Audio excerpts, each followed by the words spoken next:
نحمده ونصلي على رسوله الكريم أما بعد قال النبي صلى الله تعالى عليه وسلم خيركم من تعلم القرآن وعلمه او كما قال عليه الصلاة والسلام۔ اسٹیج پر رونق فروز علماء کرام، معزز مہمان اعظام، پردہ نشین ماں اور بہنوں، اللہ تبارک و تعالیٰ کا یہ احسان و کرم ہے کہ اللہ تعالیٰ نے ہم لوگوں کو پاک مجلس میں آنے کی توفیق عطا فرمائی ہے۔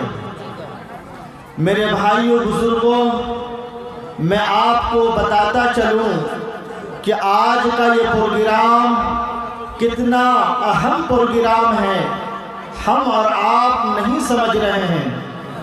ماں بہنوں سے بھی گزارش کروں گا کہ آپ اس وقت بہت ہی متبرک سرزمین پر بیٹھی ہیں اور بہت ہی متبرک لوگوں کے درمیان آئی ہوئی ہیں۔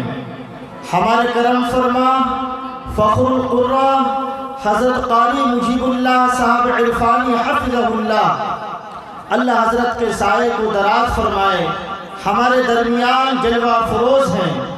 اللہ تعالیٰ نے آپ کو بہت ساری خصوصیتوں سے نوازا ہے۔ ان چند خصوصیتوں میں سے ایک خصوصیت یہ ہے کہ آپ اپنے شاگردوں کی حوصلہ افزائی کرتے ہیں۔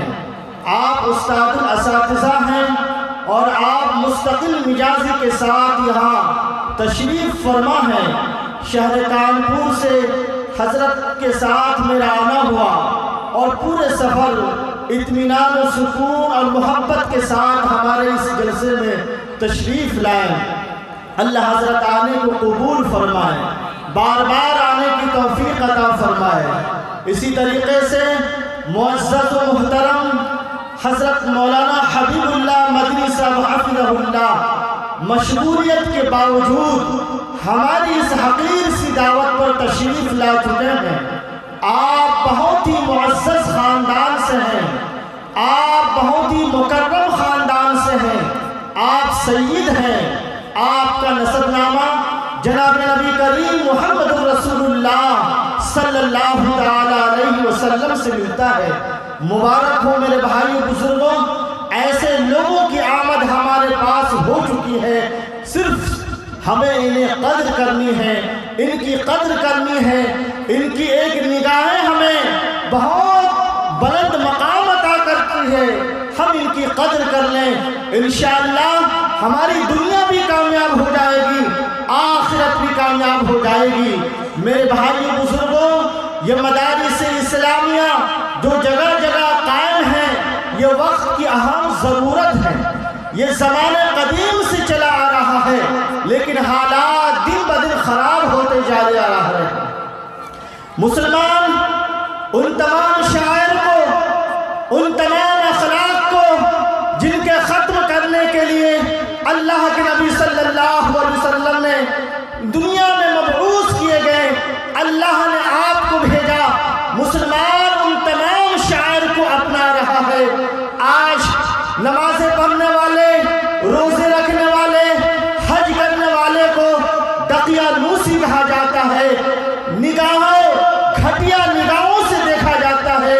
میرے بھائیوں بزرگوں، افسوس کا مقام ہے، نہایت ہی افسوس کا مقام ہے۔ آج نمازیں پڑھنے والے کو نچلی نگاہوں سے دیکھا جاتا ہے۔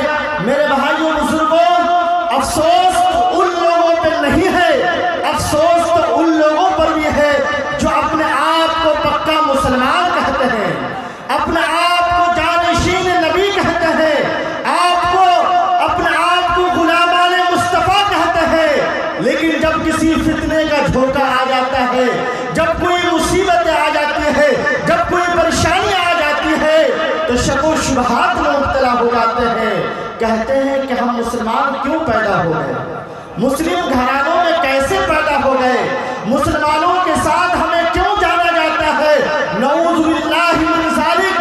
میرے بھائیوں بزرگوں، اس روئے زمین پر، اس دنیا کے اوپر اگر کوئی قوم بستی ہے، دنیا کی کسی کونے میں، ایران میں ہو، جاپان میں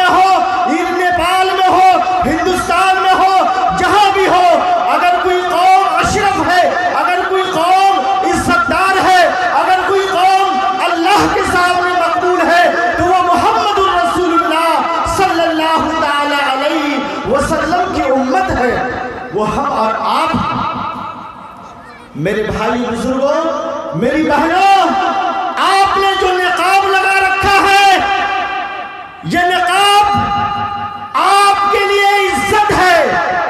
آپ کبھی اپنے آپ کو مظلوم نہ سمجھو، کبھی اپنے آپ کو کمزور نہ سمجھو، کبھی اپنے آپ کو حقیر نہ سمجھو۔ یہ چہرہ جو آپ چھپائے ہوئے بیٹھی ہے، یہ نقاب جو آپ لگائے ہوئے بیٹھی ہے، مذہب اسلام میں، دنیا کی تاریخ میں جو چیز مکرم ہوتی ہے، جو چیز موثق ہوتی ہے، اسے چھپا کے رکھا جاتا ہے۔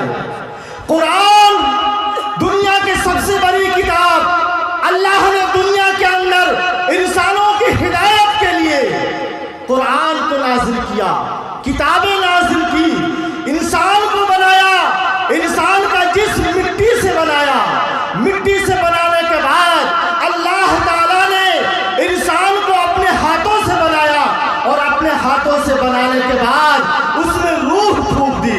روح پھونکنے سے جان پیدا ہو گئی۔ انسان کا جو جسم ہے، جس جسم کو لے کر ہم چلتے پھرتے ہیں، یہ ہاتھ، یہ پاؤں، یہ آنکھیں، یہ جسم، یہ تمام کا تمام حلیہ اللہ نے مٹی سے پیدا کیا ہے۔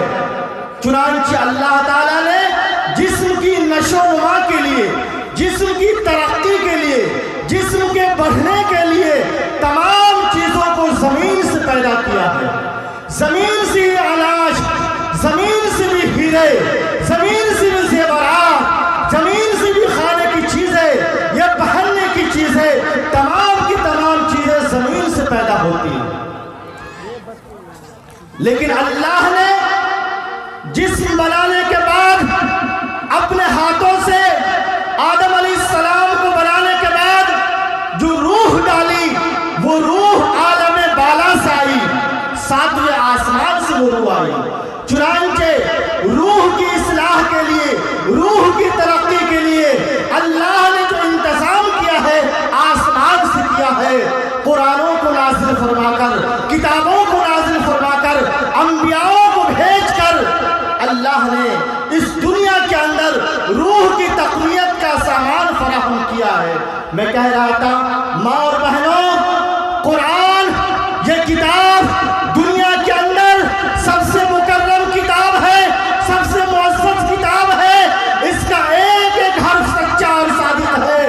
یہ قرآن جس کے بارے میں اللہ کے نبی صلی اللہ علیہ وسلم نے فرمایا، خیرکم من تعلم القرآن وعلمہ، دنیا کے اندر سب سے بہترین انسان، دنیا کے اندر سب سے اچھا انسان، دنیا کے اندر سب سے اچھی عورت، دنیا کے اندر سب سے اچھی ماں، دنیا کے اندر سب سے اچھی بیوی وہ ہے جو قرآن سیکھے اور سکھائے۔ ماشاءاللہ، دنیا کے اندر جائیداد کے اعتبار سے، بلڈنگوں کے اعتبار سے، پیسوں کے اعتبار سے کوئی بڑھ سکتا ہے، لیکن منزل کے اعتبار سے، قدر و قیمت کے اعتبار سے آپ ہی بڑھیں گے اگر آپ نے اپنے بچوں کو قرآن سکھایا۔ آپ کے نطفے سے پیدا ہونے والا، آپ کے چھاتی سے دودھ پینے والا اگر قرآن کا حافظ بن جائے، آپ کی پرورش سے اگر کوئی حافظ قرآن بن جائے، اللہ کے نبی صلی اللہ علیہ وسلم نے فرمایا، اقرأ وارتقی ورتل کما کنت ترتل فی الدنیا فإن منزلک عند آخر آیت تقرأها۔ میدان محشر ہوگا، اولین آخرین جمع ہوں گے، آدم علیہ السلام سے لے کر دنیا جب ختم ہوگی اس وقت تک لوگ ہوں گے، نفس نفسی کا عالم ہوگا، پریشان ہوں گے، بدحال ہوں گے، سورج سوا ہاتھ میں زیر پر ہوگا،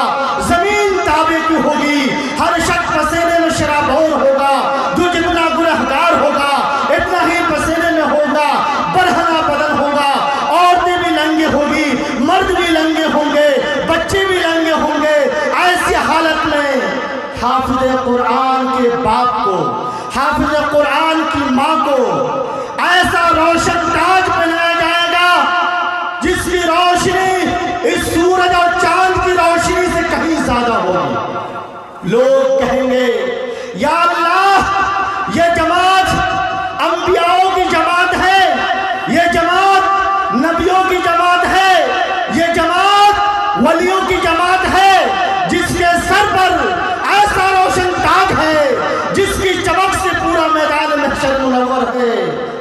آواز آئے گی نہیں نہیں، نہ یہ نبی ہے، نہ یہ عورتیں نبی کی بیوی ہے، نہ یہ ولی ہے، نہ یہ عورتیں ولی کی بیوی ہے، نہ یہ دنیا کے اندر ان کے پاس پیسے تھے، یہ تو ان کے ماں باپ ہیں جنہوں نے اپنے بچوں کو آدھی آدھی روٹی کھا کر پیٹوں پہ پتھر باندھ کر مدرسے میں داخل کرایا تھا۔ یہ وہ لوگ ہیں جن کے بچے حافظ قرآن، الحمدللہ سننا۔ یہ تعداد جو آپ دیکھ رہے ہیں معمولی نہ سمجھیں، میری ماں اور بہنوں محبت کی نگاہ سے دیکھو، یہ منظر کبھی نہیں ملے گا۔ ہزاروں سال نرگس اپنے بیرونی پہ روتی ہے، بڑی مشکل سے ہوتا ہے چمن میں دیدور پیدا۔ دنیا کی آج کی تاریخ میں نہ جانے کتنی مجلسیں منعقد ہوگی، لاکھوں کے کروڑوں پیسے صرف کیے جائے ہوں گے، لیکن ایسی جماعت تمہیں میسر نہ ہوگی۔ قربان جاؤ اللہ کے نبی صلی اللہ علیہ وسلم پر، جن کے صدقے میں ہمیں ایسی مجلسیں مل رہی ہیں۔ میرے بھائی بزرگوں محبت کی نگاہ سے دیکھیے، یہ 30 پاروں کے حافظ ہیں، ان کے دل میں اللہ کا قرآن ہے، ان سے ملنا ثواب، ان کا دیکھنا ثواب، ان سے مصافحہ کرنا ثواب۔ میری ماں اور بہنوں آپ تحیہ کر لیں، اللہ نے مجھے اولاد دی، اللہ نے مجھے اس نوبت تک پہنچا دیا کہ میرے کوکھ سے بچے پیدا ہوں گے تو میں اپنے بچوں کو ضرور حافظ قرآن بناؤں گی۔ آج اس مجلس میں بیٹھ کر جاؤ، یہ سوچ کر جاؤ میری نوجوان بہنوں، میں جانتا ہوں تم اپنے بچوں کو ڈاکٹر بنا سکتی ہو، تم اپنے بچوں کو انجینئر بنا سکتی ہو، تم اپنے بچوں کو دنیا کی ڈگری جتنی چاہے دلوا سکتی ہو، لیکن کوئی تمہیں فائدہ نہیں ہوگا۔ میں آ رہا ہوں ایسی جگہ سے کہ ایک صاحب نے اپنے بچے کو دنیاوی تعلیم دلائی، انجینئر بنایا، 20 لاکھ روپے خرچ کیے، کروڑوں کا مکان بنایا۔ میں اس مکان میں رہ کر آیا ہوں، 1 کروڑ کا مکان ہے، اس بچے کو جانتا ہوں، اس باپ کو جانتا ہوں، اس ماں کو جانتا ہوں۔ کروڑوں کا مکان بنایا، 20 لاکھ اس کی تعلیم میں خرچ کیے، 10 لاکھ اس کی شادی میں خرچ کیے۔ چند دن نہیں گزرے کہ وہ بیٹا نہ جانے کیسی کیسی پریشانیوں سے باپ نے اس کو پڑھایا ہوگا، کہاں کہاں کیسے کیسی جگہوں پہ جا کے پیسہ کمایا ہوگا۔ چند دن بھی نہیں گزرے وہ بیٹا اپنے باپ سے کہتا ہے شادی ہو جانے کے بعد کہ اے میرے باپ تم نے میرے لیے کیا کیا ہے؟ کچھ نہیں کیا۔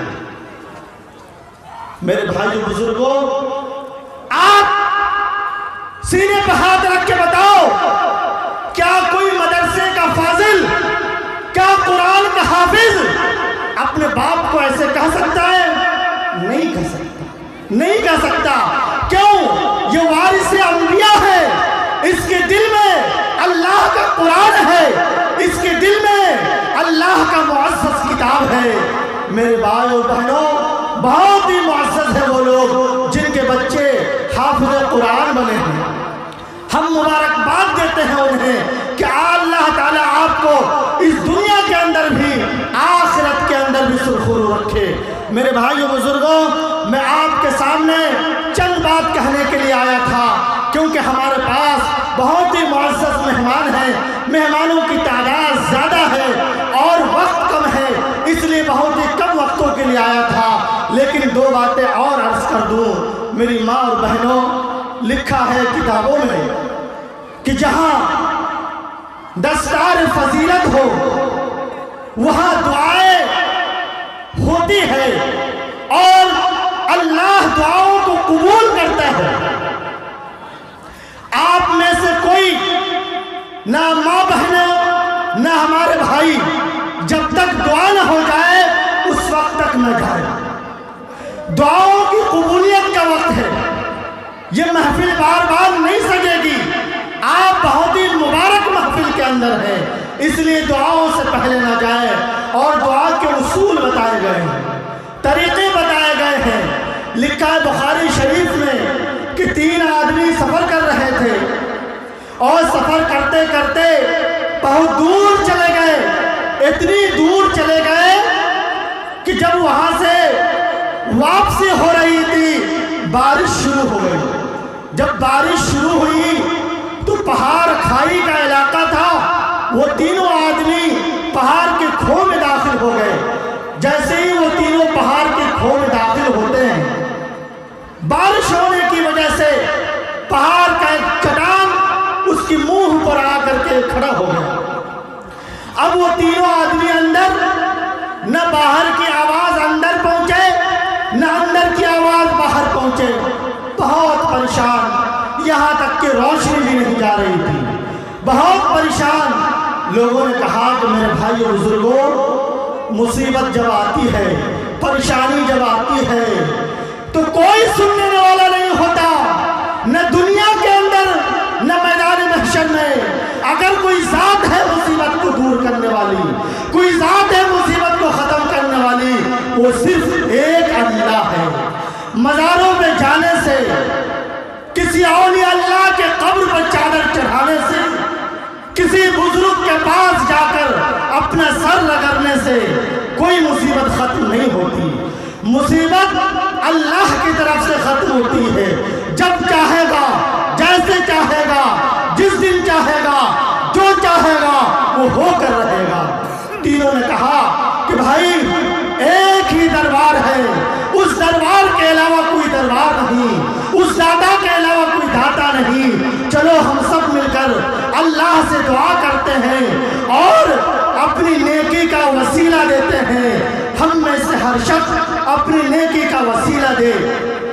ایک نے کہا اے اللہ، میں نے ایک نیکی آپ کی رضا کے لیے کر رکھی ہے.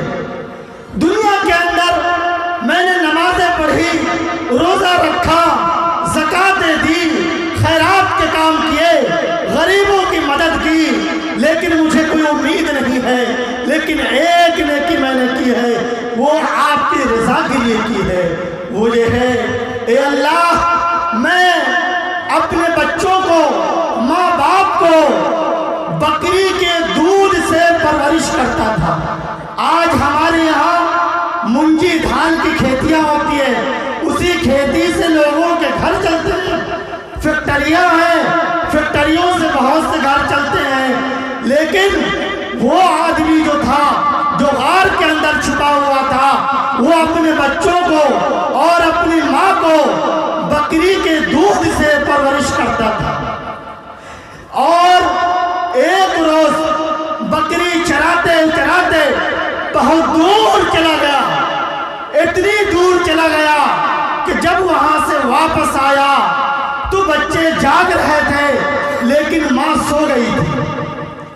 اور اس آدمی کا یہ معمول تھا کہ بکری کے دودھ کو نکالنے کے بعد سب سے پہلے اپنی ماں کو پلاتا، ماں کو پلانے کے بعد اپنے بچوں کو پلاتا، خود بیوی کو پلاتا، پھر پیتا. لیکن جب وہاں سے واپس آیا تو بچے بھوک کی وجہ سے رو رہے تھے، بیوی بیدار تھی، ماں سو گئی ہوئی تھی. دودھ نکالا. دودھ نکالنے کے بعد میرے بھائیوں بہنوں غور سے سنو، دودھ نکالا. دودھ نکالنے کے بعد اپنی ماں کے پاس گیا. ماں کی آنکھ لگی ہوئی تھی، نیند میں تھی. دودھ کا پیالہ لیے ہوئے اپنی ماں کے سرہانے میں کھڑا ہوا تھا کہ اب میری ماں جاگے گی تو میں دودھ کا پیالہ دوں گا. اب جاگے گی، اب جاگے گی. چھوٹے چھوٹے بچے رو رہے تھے، دودھ مانگ رہے تھے، ابو دودھ دے دو، ابو دودھ دے دو. لیکن وہ کہہ رہا تھا کہ میں سب سے پہلے اسے دودھ پلاؤں گا جس کی وجہ سے میں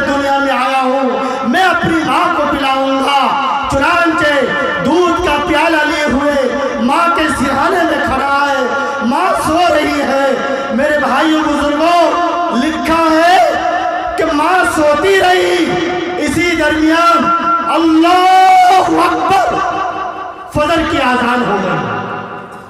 جب فجر کی اذان ہوئی، ماں کی آنکھ کھلی، دیکھا کہ بیٹا دودھ کا پیالہ لے ہوئے کھڑا ہے۔ کہا بیٹا کیا کر رہے ہو؟ کہا ماں مجھ سے غلطی ہوئی، میں سب سے پہلے آپ کو دودھ پلایا کرتا تھا، لیکن آج دور چلا گیا تھا اس لیے دیر ہوئی، آپ بھوکی سو گئی ہیں، پوری رات آپ کو بھوک میں تھی، آپ مجھے معاف کر دیجئے، یہ دودھ پی لیجئے، ان بچوں کو بھی پلانا ہے۔ ماں کے دل سے کیا دعائیں نکلی ہوگی؟ کہا اے اللہ، اگر یہ میری عبادت صرف آپ کی رضا کے لیے تھی تو اس پتھر کو چٹان سے ہٹا دے۔ اتنا کہنا تھا کہ چٹان ہٹ گئی۔ اللہ اکبر کبیرہ۔ آج کون ہے اپنی ماں کو دیکھنے والا؟ کون ہے اپنی ماں کو دکھ درد کو سمجھنے والا؟ ہزاروں نوجوان بچے آج شادی ہوتی ہے، مہینے بھی نہیں پورتے، بوڑھی ماں گھر میں بیٹھی ہوتی ہے، آگ کی بینائی ختم ہے، پریشان ہے، کوئی روٹی دینے والا نہیں ہے، نئی بیوی کو لے کر کوئی دلی میں، کوئی کلکتے میں، کوئی بمبئی میں ہے، ماں بیچاری بستر پہ تڑپ رہی ہے، کوئی روٹی دینے والا نہیں ہے۔ میرے بھائیو بزرگوں، کب حالات بدلیں گے؟ کب وہ حالات آئیں گے کہ ایک بیٹا اپنی ماں کے لیے دودھ کا پیالہ لے کے کھڑا ہوگا؟ کب ہوگا؟ جب آپ بدلیں گے۔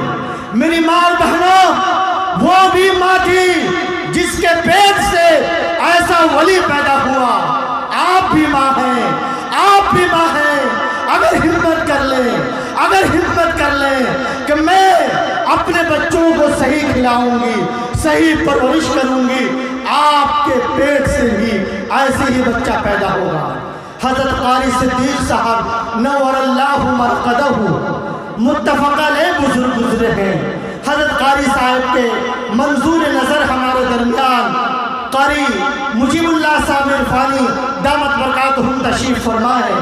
حضرت قاری صاحب نے ایک واقعہ بیان کیا کہ ایک تقریر ہو رہی تھی، آپ جیسی ماں بہنیں آئی ہوئی تھی تقریر میں بہت ہی مختصر وقت کے لیے بیٹھا ہوں، آپ میری بات کو غور سے سنیں۔ دور کا ابھی مجھے سفر بھی کرنا ہے، ابھی مجھے جانا ہے دہلی، لیکن میں آپ سے بتاتا چلوں، ایک عورت آئی ہوئی تھی مجلس میں تقریر سننے کے لیے، مولانا نے تقریر کی اور اس کا شوہر بھی آیا ہوا تھا، دونوں یہاں بیٹھی ہوئی تھی۔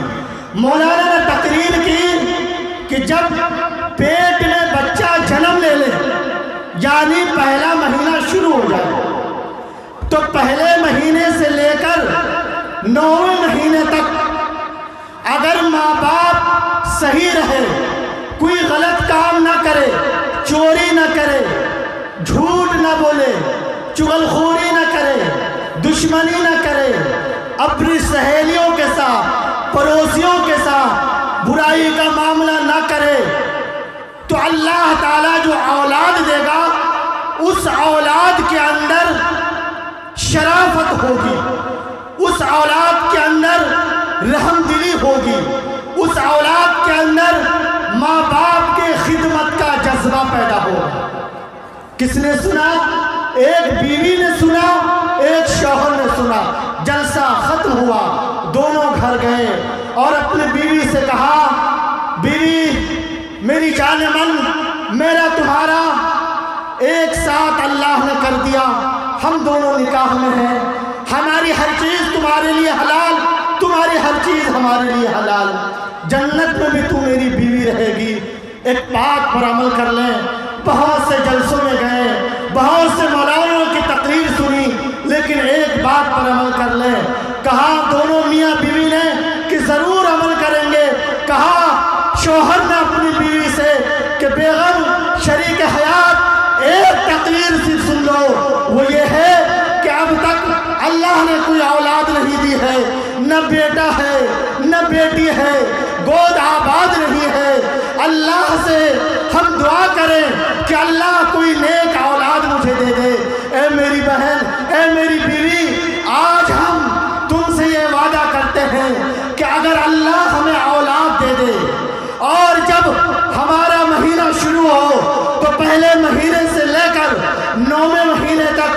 ہم جھوٹ بولیں گے، نہ غیبت کریں گے، نہ چغلی کریں گے، نہ دوسروں کا مال کھائیں گے۔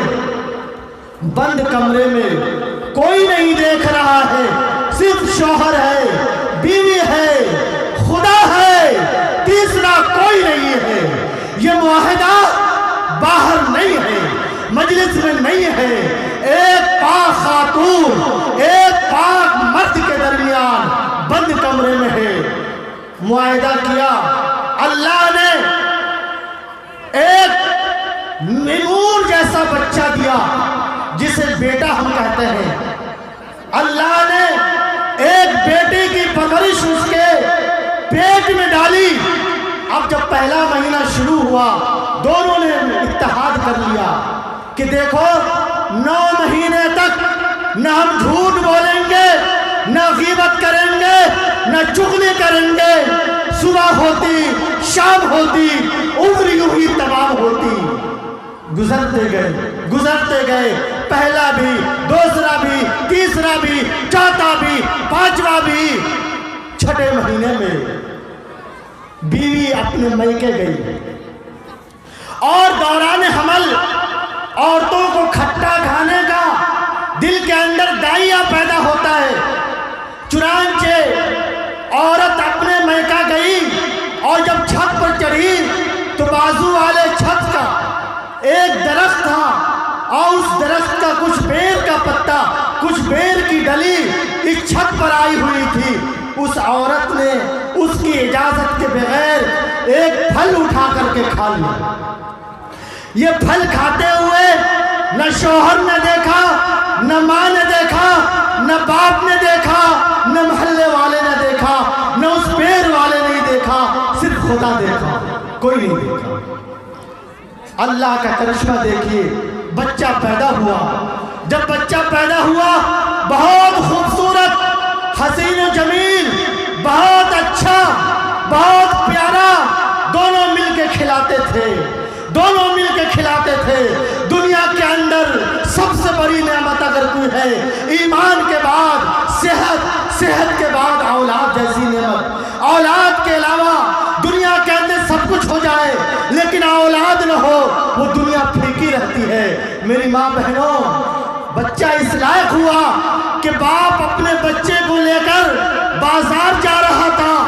بازار جاتے ہوئے راستے سے گزرا تو ایک شخص بیر بیچ رہا تھا، بیر۔ وہ بچہ جب وہاں سے گزرا تو فوراً اپنا ہاتھ اس ٹوکری میں اٹھا کر کے ایک بیر کا دانہ اپنے منہ میں اٹھا دیا۔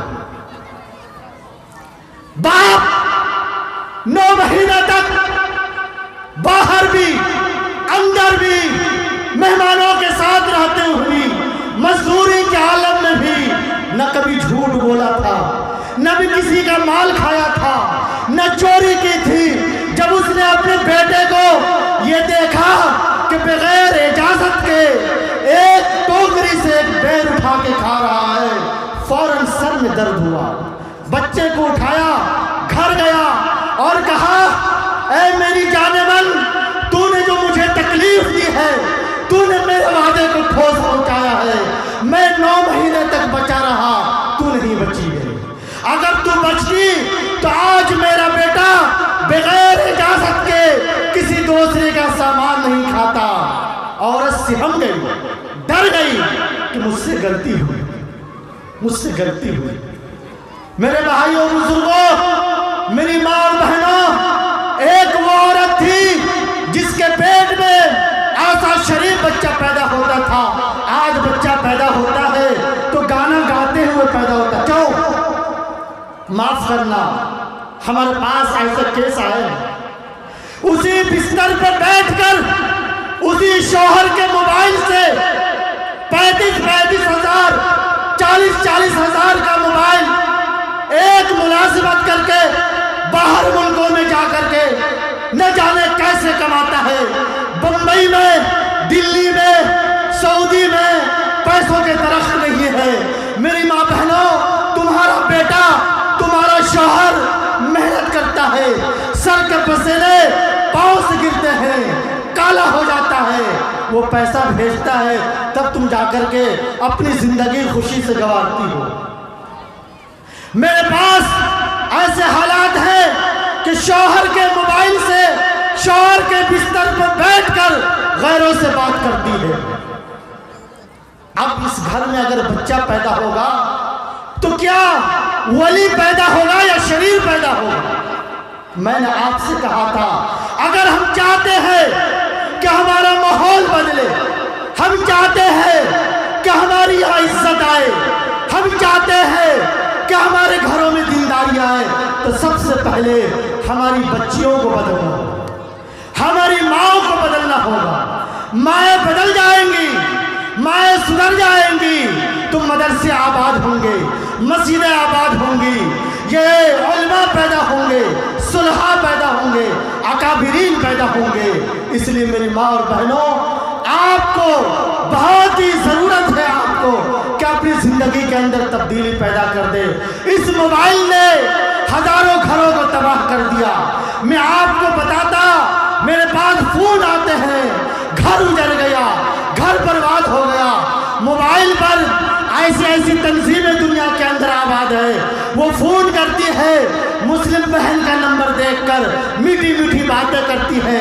ان کو سکھایا جاتا ہے کہ تم مسلم بچیوں سے دوستی کرو اور مسلم بچیوں کو اپنے جال میں پھنساؤ۔ جب مسلم بچیاں موبائل پر بات کرتی ہے تو اسے پیسوں کا لالچ دے کر کے اس کو بہلایا جاتا ہے۔ عورتیں نرم دل ہوتی ہیں، پیسوں کی وجہ سے ادھر چلی جاتی ہے۔ پھر اس کے بعد یہ ظالم جو آج حکمرانی کر رہے ہیں، یہ ظالم جو مٹانا چاہتے ہیں، میری ماں بہنوں، تم جس موبائل کو رکھتی ہو یہ اس نے بنایا ہے، یہ اس نے قائم کیا ہے۔ تمہیں دیکھنا بھی نہیں چاہتا، تمہارے وجود کو مٹانا چاہتا ہے، تمہارے پردے کو چھیننا چاہتا ہے، تمہیں لنگا نچوانا چاہتا ہے۔ تم یہ سمجھتی ہو کہ موبائل بنانے والے نے بہت اچھا بنایا ہے۔ نہیں، وہ نہیں چاہتا کہ یہاں کوئی پردے میں رہے، وہ نہیں چاہتا کہ کسی کے سر پہ ٹوپی ہو، وہ نہیں چاہتا کہ اللہ کا نام لیا جائے۔ لیکن ماں بہنوں، آپ بھی یاد رکھو، نہ آپ ختم ہوں گے، نہ دنیا سے مسلمان عورت ختم ہوگی، نہ مسلم مرد ختم ہوں گے۔ کیوں نہیں ہوں گے؟ کیونکہ اللہ نے ذریعے کے لیے اللہ نے آپ کو قبول کیا ہے۔ اللہ نے فرمایا اِنَّا نَحْنُ نَزَّلْنَا الذِّكْرَ وَإِنَّا لَهُ لَحَافِظُونَ۔ ہم نے قرآن کو نازل کیا اور ہم ہی اس کی حفاظت کرنے والے ہیں۔ جب تک ماں اور بہنوں آپ ایسے بچوں کو جنم دو گی جو الحمدللہ رب العالمین پڑھتا رہے گا، میرے بھائیوں، جب تک آپ ایسے افراد پیدا کریں گے جو مسجد میں اللہ اکبر اذان دیتا رہے گا، دنیا ختم ہو جائے گی۔ یہ لوگ ختم کرنے والے خود ختم ہو جائیں گے، نہ یہ مٹا ہے نہ مٹے گا، آپ بھی برقرار رہیں گے۔ اور جب تک قرآن اس دنیا کے اندر رہے گا، دنیا کی کوئی طاقت نہیں ہے جو ہمیں مٹا سکے۔ میں کہتا ہوں یہ حافظ قرآن جو آج 4 کی تعداد میں ہے، 4 نہیں ہے، 4 نہیں ہے، 400 نہیں ہے، 4000 نہیں ہے، 4 لاکھ نہیں ہے، 4 ارب ہے۔ اگر یہ 4 علاقے میں جا کر 40 پیدا کریں گے، ان 40 سے 4000 پیدا ہوں گے، 4000 سے 40000 پیدا ہوں گے۔ نہ قرآن مٹا ہے، نہ قرآن پڑھنے والے مٹیں گے۔ نہ خوف محسوس کرو، نہ اپنے آپ کو جھجکو، نہ شرمندگی محسوس کرو، نہ ٹوپی اتارو، نہ کرتا اتارو، نہ نقاب اتارو۔ اپنے آپ کو شان سے کہو، شوکت سے کہو، ہم محمد الرسول اللہ کے غلام ہیں، ہم نبی کے غلام ہیں۔ ہمیں تم نہیں مٹا سکتے، ہمیں تم مٹا نہیں سکتے۔ لیکن شرط یہ ہے میرے بھائیوں، شرط یہ ہے آپ ایسے افراد قائم کرتے رہے۔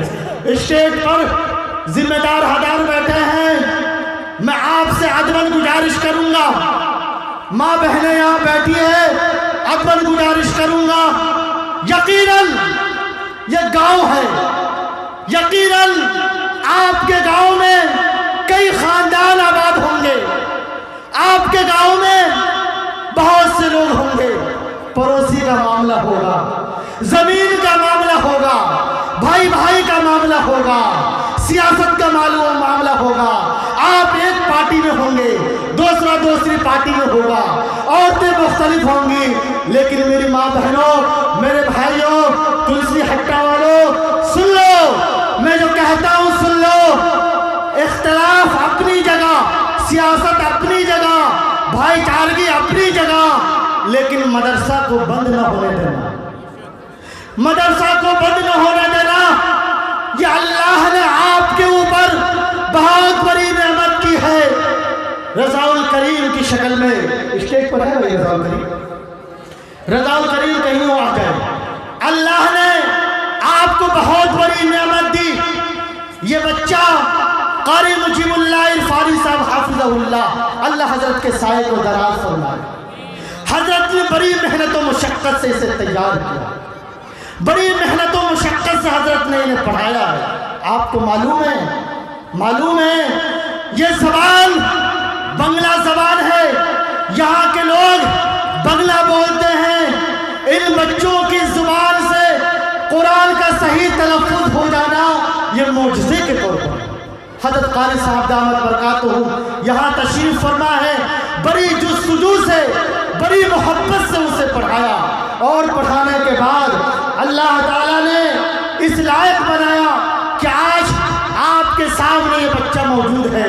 پھر اس کے بعد میرے پاس شہر میرٹھ میں میں رہتا ہوں، وہاں گیا، اور وہاں اس نے میری صحبت میں کچھ دن رہا، اور وہاں رہنے کے بعد بڑی محنت کی، جدوجہد کیے، خدمتیں کی، اور اتنی خدمت کی کہ میری دعائیں اسی وقت نکلی تھی اور آج بھی نکل رہی ہے۔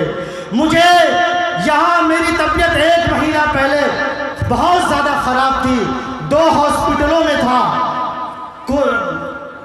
مجھے جو پلیٹ کی شکایت ہو گئی تھی، ایک جو بخار میں پلیٹ گر جاتے ہیں، بہت زیادہ بیمار ہو گیا تھا۔ اسی وقت اس نے فون کیا تھا، میں نے کہا تھا کہ میں نہیں آ پاؤں گا، میں چل نہیں پا رہا ہوں۔ اس نے کہا تھا کہ حضرت آپ کیسے بھی آئیے، آپ کیسے بھی آئیے۔ بہت سے لوگوں نے مجھے منع کیا کہ اتنی دور مت جاؤ، لیکن میرے بہنوں، میری ماں اور بہنوں، میرے بھائیوں، ہم جو یہاں آئے ہیں صرف اس وجہ سے کہ یہ محفل دیکھ لوں، یہ منظر دیکھ لوں، یہ حفاظ کرام کو دیکھ لوں، ان کے سروں پر آج جو اپنے اکابر کی موجودگی میں جو دستار دی جائے گی، یہ ہزاروں سال میں ایسی مجلس منعقد نہیں ہوگی۔ نہ جانے کتنے لوگ چلے گئے ہوں گے، آئندہ آنے والی مجلس ایسی ہوگی کہ نہیں ہوگی۔ اللہ نے آپ کو قبول کیا، اور اس بچے کو جو آپ کا اولاد ہے، جو آپ کا بیٹا ہے، جو آپ کے گھر کا فرد ہے، اس کے ہاتھ کو مضبوط کیجئے، مدرسہ بند نہ ہونے دیجئے۔ میں جانتا ہوں کہ کمیاں ہوگی، انسان ہے، آدم کی اولاد ہے، غلطیاں ہوگی۔ آپ غلطیوں کو مت دیکھیے، بلکہ ان کی عظمت کو دیکھیے، کیسے افراد پیدا کر رہے ہیں۔ آپ نے مدرسہ بند نہیں ہونے دینا ہے، ارادہ کر رہے ہیں، ہاتھ اٹھائیے میرے بھائی۔ مدرسہ چلائیں گے، سب لوگ مل کے چلائیں گے، آپس میں متحد ہو کے رکھیں گے، اختلاف کو ختم کریں گے۔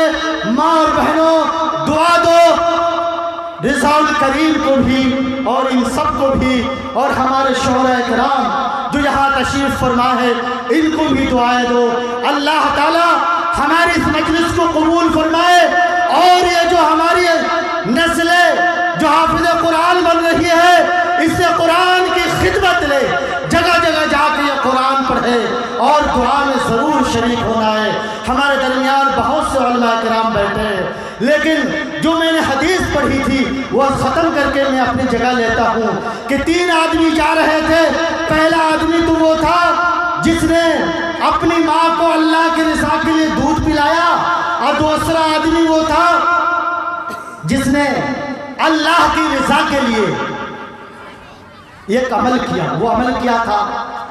اس نے کہا اے اللہ میرے پاس ایک چچا زاد بہن تھی بہت زیادہ خوبصورت، میں اس کے عشق میں مبتلا ہو گیا، اس سے فریفتہ ہو گیا، اس سے دل لگانے لگا۔ اے اللہ میں اس کو برائی کی طرف مائل کرتا لیکن وہ آنے کے لیے تیار نہیں تھی، وہ پاک دامن تھی، پاک سیرت تھی۔ میں نے بہت مجبور کیا، اتنا مجبور کیا کہ میں نے پیسے کا لالچ دیا، وہ تیار ہو گئی۔ 200 اشرفی پہ میں نے 200 اشرفی کا انتظام کیا، اور انتظام کرنے کے بعد اس کو آمادہ کیا کہ میں نے 200 اشرفی کا انتظام کیا ہے، میری خواہش کو تم پوری کرو۔ وہ تیار ہو گئی۔ جب میں اس عمل کو کرنے کے لیے بیٹھا، جیسا کہ ایک شوہر اپنی بیوی کے ساتھ کرتا ہے، جب میں اس کے قریب ہوا تو اس نے کہا یا عبداللہ اتق اللہ، اے اللہ کے بندے اللہ سے ڈر، جو تو عمل کرنے جا رہا ہے یہ تیرے لیے حلال نہیں ہے۔ بغیر نکاح کے حق مہر کو مت کھول، یہ نکاح کر لے مجھ سے، پھر تیرا مجھ سے ملنا حلال ہو جائے گا، مجھ سے یہ عمل مت کر۔ اتنا سننا تھا کہ میری چچا زاد بہن جو یہ بات بولی یا عبداللہ اتق اللہ، اللہ سے ڈر، میں فوراً اٹھ گیا اور آج تک اس کا منہ نہیں دیکھا ہوں۔ اگر میں نے صرف تیرے لیے یہ عمل کیا ہے تو اس پتھر کو ہٹا دے۔ چنانچہ وہ پتھر وہاں سے اور کھسک گیا۔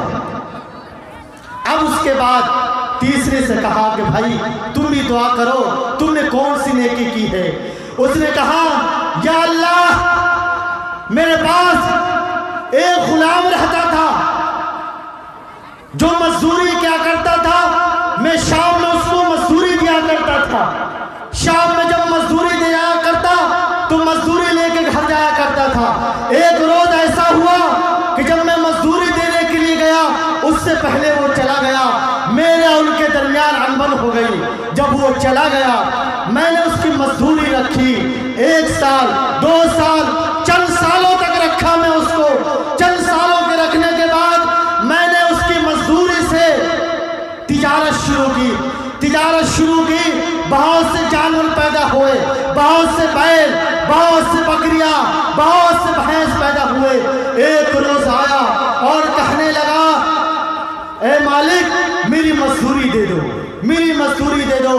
میں نے کہا دیکھو بکریوں کے ریور ہے، جانوروں کے ریور ہے، بھینسیں ادھر ہے، لے جاؤ سب کو۔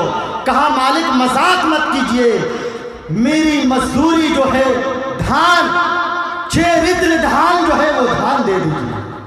کہا میرے بھائی مذاق نہیں کر رہا ہوں، تمہارے جانے کے بعد تمہاری مزدوری سے ہم نے تجارت کی ہے، اور تجارت کے بعد یہ سب تمہاری تجارت کا نتیجہ ہے، لے کے جاؤ۔ چنانچہ وہ غلام، وہ مزدور تمام کو لے کر کے اپنے گھر گیا اور وہ اللہ کے راستے میں دے دیا۔ میرے بھائی بزرگوں، اس نے کہا اے اللہ اگر یہ عمل میں نے تیرے لیے کہا تھا اس پتھر کو اٹھا دے۔ چنانچہ پورا پتھر اٹھ گیا اور تینوں کے تینوں حضرات اس غار سے سکون و اطمینان کے ساتھ نکل گئے۔ اللہ تعالیٰ نے تینوں کے نیکی کے صدقے میں دعا قبول کی ہے۔ انشاءاللہ اللہ کی ذات سے امید ہے کہ ہماری بھی دعا اللہ قبول کرے گا۔ جو مصائب کے بادل ہم پر منڈلا رہے ہیں، جو حالات دشوار پیدا ہو چکے ہیں، انشاءاللہ ضرور ختم ہوں گے۔ ان حافظ قرآن کی برکت سے، ان حفاظ کرام کی برکت سے، ان علماء کی ضرور برکت سے اللہ تعالی ہماری دعاؤں کو قبول کرے گا، اور انشاءاللہ یہ مدرسہ دارالعلوم سراجیہ تا قیامت جاری رہے گا انشاءاللہ۔ سب لوگ انشاءاللہ کا ہاتھ اٹھا کر کے، تا قیامت جاری رہے گا۔ جان سے، مال سے، عزت و آبرو سے ہم اس ادارے کو باقی رکھیں گے۔ ہم خود مٹ سکتے ہیں، جان دے سکتے ہیں، لیکن اس مدرسے کو مٹنے نہیں دیں گے انشاءاللہ تعالی۔ انہی چند باتوں پر میں اپنی بات ختم کرتا ہوں۔ اکابرین کے سامنے میں نے جو لب گشائی کی ہے، حضرت قاری صاحب دامت برکاتہم سے معذرت خواہ ہوں کہ اگر میری زبان سے کوئی غلط باتیں نکل گئی ہو تو آپ حضرات ہمیں معاف کریں، اور تمامی حضرات سے ایک گزارش کرتا ہوں کہ دعا کا اہتمام کریں۔ ماں بہنوں، دعا سے پہلے اٹھنا مت، بغیر اپنی جھولی میں اللہ کی رحمت لیے جانا مت۔ وآخر دعوانا الحمدللہ رب العالمین۔